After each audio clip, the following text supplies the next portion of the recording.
Hi, is this Logan? This is Logan. Awesome. So before we start the interview process, I just wanted to confirm with you that I have permission to record this interview. Yes, of course. Okay, perfect. Well, just to begin, my name is Emily Heim, and I am taking a class on interviewing at MTSU. I am conducting this interview as a class project to get hands-on experience with conducting interviews and to also prepare myself for any future career interviews that I might have. Thank you for taking the time to speak with me and answering a couple of questions.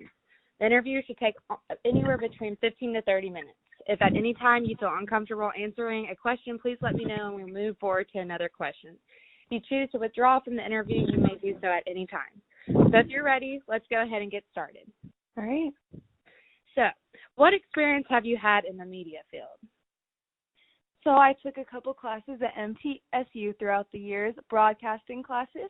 I was on TV for projects a couple of times, and I also work for a radio station where I write a lot, what people say on the air.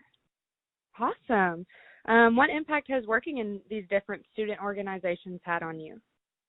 I would say it makes me more comfortable with communication. Not only does it make me a better communicator, but it also makes me more curious of a person as to what's going on around the world and the current news. Perfect. Would you say it's helped you become a better journalist? Yes, I definitely, the experience backing it up, I have become a way better journalist because of the people I've met and the various projects that I've had to do. Awesome. And how do you tell an interesting story from a boring one?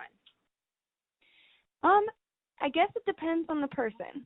I think if you really look into it, every story can be interesting in their own way. I guess it's just what you're into, but you can really tell if a writer puts their passion in a story. If they're passionate about the topic, you'll see it reflect.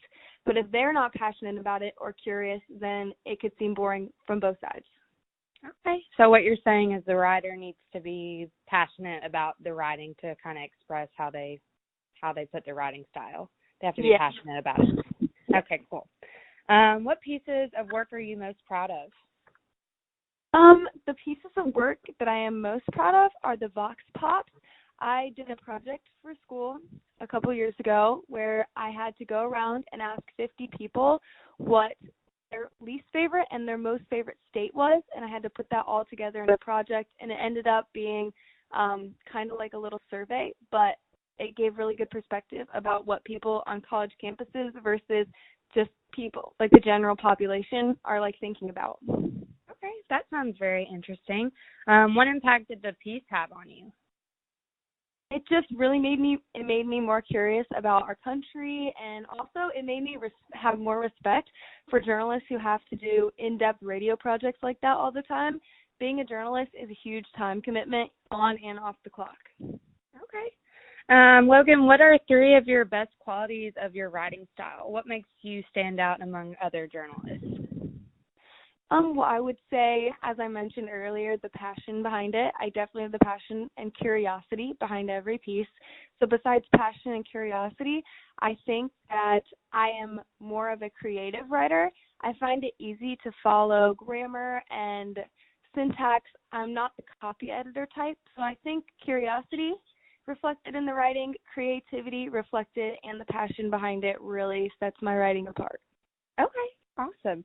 And then, Logan, do you think you are capable of being a news reporter at WSMV? I think so. I think I have the work ethic, and I think that I would fit in with the team really well. And if there were any tasks that I have not been trained for thus far, I am always welcome to learning new things and just bettering myself at this profession. Okay, sounds great. How would you manage tight deadlines and stress here at WSMV? I think that I would get a head start on projects in advance. Some journalists like to beat the clock, and I've definitely been there before, but when working for such a prestigious station, I think I would get a head start on things and get things done to the point where I wouldn't wait to the point where it stresses me out. Okay. Is there anything else you would like to tell me about your experiences in journalism that we didn't cover? For any future journalists out there, I think I would just like to say that even if you have a little bit of passion and you like writing, the one thing that's important is to just start doing it. Even grocery lists, just start writing everything down, getting in a routine of it, and the sky's the limit. If you think you can do it, do it. Aw, that's great advice. I love it. Well, thank you again for taking the time out of your day to let me interview you. If you have any questions at this time, please feel free to ask. Otherwise, our interview is now complete. Thank you. Awesome. Thank you.